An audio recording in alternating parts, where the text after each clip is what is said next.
بسم اللہ الرحمن الرحیم۔ السلام علیکم ورحمۃ اللہ۔ سورہ فلق جو ہے وہ ہم نے پچھلی بار مکمل کر لی تھی، اور الحمدللہ آج ہم سورہ الناس جو ہے جس پہ قرآن جو ہے وہ مکمل ہو رہا ہے وہاں تک آج ہم پہنچے ہیں۔ اور مقصد ان ساری دونوں صورتوں کے پڑھنے کا، جو جیسا میں نے آپ سے پہلے بتایا تھا، وہ صرف یہی ہے کہ ہم جتنے بھی ہمارے اشرار ہیں جو ہمارے ارد گرد ہیں، جس کی وجہ سے ہم جسمانی طور پر اور ذہنی طور پر جو ہے وہ اپسیٹ رہتے ہیں، اور جتنے بھی توہمات ہیں جو ہمیں اپنے لپیٹ میں لے کے رکھتے ہیں، تو ان ساری چیزوں سے بچ کر جو ہے ہم اللہ رب العالمین کی حفاظت اور پناہ کے اندر آ جائیں۔ تو سورہ ناس کو انشاءاللہ تعالیٰ ابھی ہم شروع کرنے والے ہیں۔ تو جیسے ہم اس سورہ مبارکہ کو جو پڑھتے ہیں، قل اعوذ برب الناس ملک الناس الہ الناس، اب آپ دیکھیے کہ اس میں اللہ سبحانہ و تعالیٰ کو ہم 3 بار پکار رہے ہیں۔ اللہ کو ہم رب کہہ رہے ہیں، قل اعوذ برب الناس، رب الناس لوگوں کا مالک، ملک الناس لوگوں کا بادشاہ، الہ الناس اور لوگوں کا الہ۔ ہم 3 دفعہ اللہ سبحانہ و تعالیٰ کو جو ہے انتہائی محبت کے ساتھ جو ہے وہ پکار رہے ہیں۔ اس سے پہلے ہم نے جو سورہ فلق کی تھی تو اس میں آپ نے دیکھا تھا کہ ہم نے ایک بار پکارا تھا، ہم نے کہا تھا قل اعوذ برب الفلق، رب کہہ کر ہم نے جو ہے وہ اللہ کو جو ہے وہ پکارا تھا، لیکن یہاں پر ہم 3 بار جو ہے وہ پکار رہے ہیں۔ دراصل جیسا میں نے آپ کو پہلے بتایا تھا کہ فلق میں جو شر ہے نا وہ بیرونی ہے، ٹھیک ہے، جبکہ سورہ ناس میں جو شر ہے نا وہ اندرونی ہے۔ آگے دیکھیں نا، سورہ فلق میں جو ہیں وہ ہم وکٹم ہیں، یعنی مظلوم ہیں، کبھی جو ہے وہ ہمیں مخلوقات کا ڈر ہے، کہیں ہمیں جو ہے اندھیرے کا ڈر ہے، کبھی ہمیں گروہوں میں پھونک مارنے والیوں جو ہیں ان سے اندیشہ جو ہے وہ لاحق ہے۔ تو چونکہ ہم مظلوم ہیں تو اللہ تو مظلوم کی دعا سنتا ہے، تو اس لیے وہاں پر ایک دفعہ اللہ کو رب کہہ کر جو ہے اسے پناہ مانگ لی گئی، جو ہے جتنے بھی اشرار تھے ان سے۔ اب الناس میں جو ہے ہم وکٹم نہیں ہیں، بلکہ وسوسے کیا ہیں، وہ ہمارے اندر جو ہیں وہ پیدا ہو رہے ہیں، تو لہٰذا ہم اللہ سے یہ دعا کرتے ہیں کہ ان سے بچا لے، کہیں ایسا نہ ہو کہ ہم وسوسوں کے شر میں آ جائیں۔ گویا یہ بات سمجھ آئی کہ انسان کو باہر کی چیزوں سے جو ہے وہ اتنا خطرہ نہیں ہے جتنا اس کو ان وساوس سے جو ہے وہ خطرہ ہے جو اس کے اپنے اندر پیدا ہوتے ہیں۔ اچھا، اب یہ سمجھ لینا کہ انسان جو ہے وہ اپنے وساوس کے آگے بے بس ہے، یہ بالکل غلط بات ہے۔ اس کو آپ ایسے سمجھیے کہ جیسے اللہ کے نبی صلی اللہ علیہ وسلم نے ہمیں سمجھایا کہ شیطان جو ہے وہ ہماری شہوات کو بھڑکانے کا اختیار رکھتا ہے۔ وہ کیا کرتا ہے، اپنی سونڈ سمجھ لیجئے کہ وہ ہمارے دل کے پاس لے جا کر جو شہوات ہے ان کو ہوا دیتا ہے، مختلف خواہشات، وساوس ان کو ہمارے دل کے اندر ڈالتا ہے۔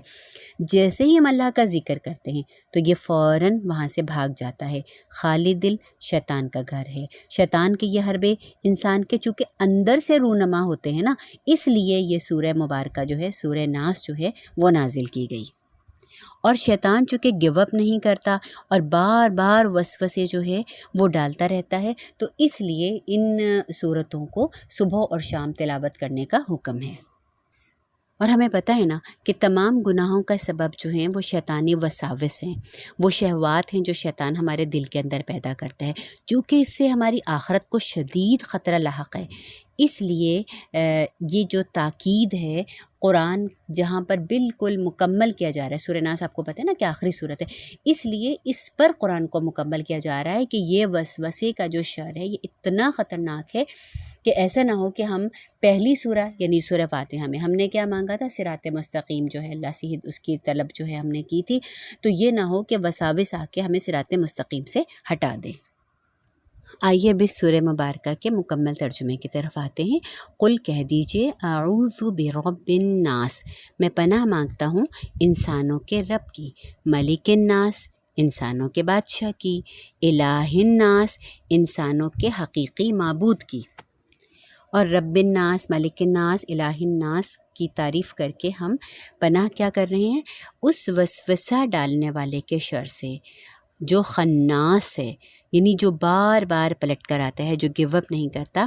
ایک وسوسہ ہمارے دل کے اندر ڈالتا ہے، ہم اس کو انٹرٹین کرتے ہیں، اس کو سوچتے ہیں، دل میں جگہ دیتے ہیں،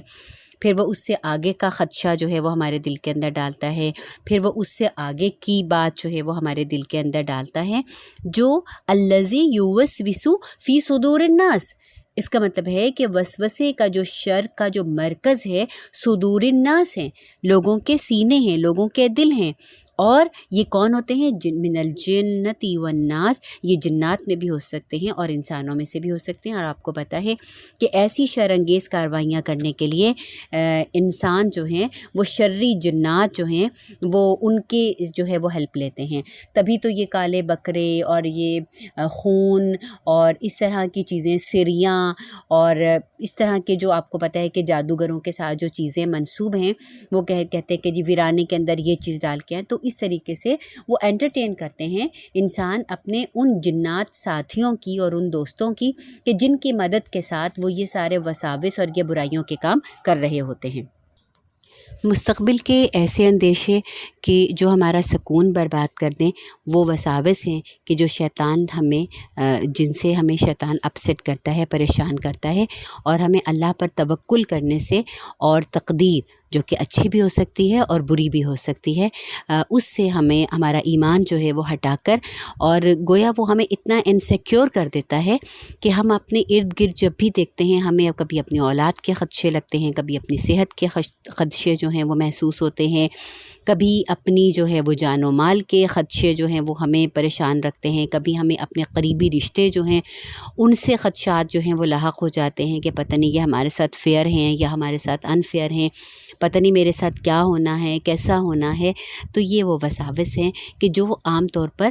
شیطان ہمارے دل میں جو ہے وہ ڈالتا ہے اور پھر ہمیں ڈپریشن میں مبتلا کرتا ہے۔ اور صرف ڈپریشن اور انزائٹی ہی نہیں بلکہ پینک اٹیکس بھی ہوتے ہیں، اینگر فٹس بھی پڑتے ہیں، جو بعد میں ہیلوسینیشنز یعنی ایسی آوازیں ہمیں سنائی دینے لگتی ہیں جو کہ دراصل ہوتی نہیں، ایسے آبجیکٹس دکھائی دینے لگتے ہیں جن کا اصل میں کوئی وجود نہیں ہوتا، لوگ اپنے دشمن جو ہیں وہ محسوس ہونے لگتے ہیں، ایسے لگتا ہے سب لوگ ہمارے خلاف جو ہے وہ پلاٹنگ کر رہے ہیں، ہمیں لوگوں سے خطرہ ہے، ہماری جان کو، ہمارے مال کو۔ اور دیکھا جائے تو 90% لوگ جن مسائل کا شکار جو ہے وہ سمجھتے ہیں کہ وہ ہیں، تو ان میں سے جو اکثر مسئلے وہ بیان کرتے ہیں وہ مسائل ہوتے ہیں کہ جن کا ذکر جو ہے سورہ فلق میں جو ہے آتا ہے، یعنی وہ کہتے ہیں ہمیں لوگوں سے خطرہ ہے، لوگ ہمارے خلاف سازشیں کر رہے ہیں، لوگ ہمیں ہماری بندش کروا رہے ہیں کاموں میں، اور ہم پر جادو کروا رہے ہیں، جادو کا ڈر ہے، حاسدین سے خوفزدہ ہیں، لوگ نظر لگا کر جو ہے وہ ہمارے کاموں میں رکاوٹ جو ہے وہ پیدا کر رہے ہیں۔ لیکن اگر ان سارے مسائل کی ہم ڈیپتھ میں جائیں تو معلوم یہ ہوتا ہے کہ دراصل یہ سارے مسائل جو ہیں ان میں اتنا دم نہیں ہے، وہ اتنے جو ہیں اسٹرانگ نہیں ہیں جتنا مسئلہ جو ہے ان کے وساوس کا ہے،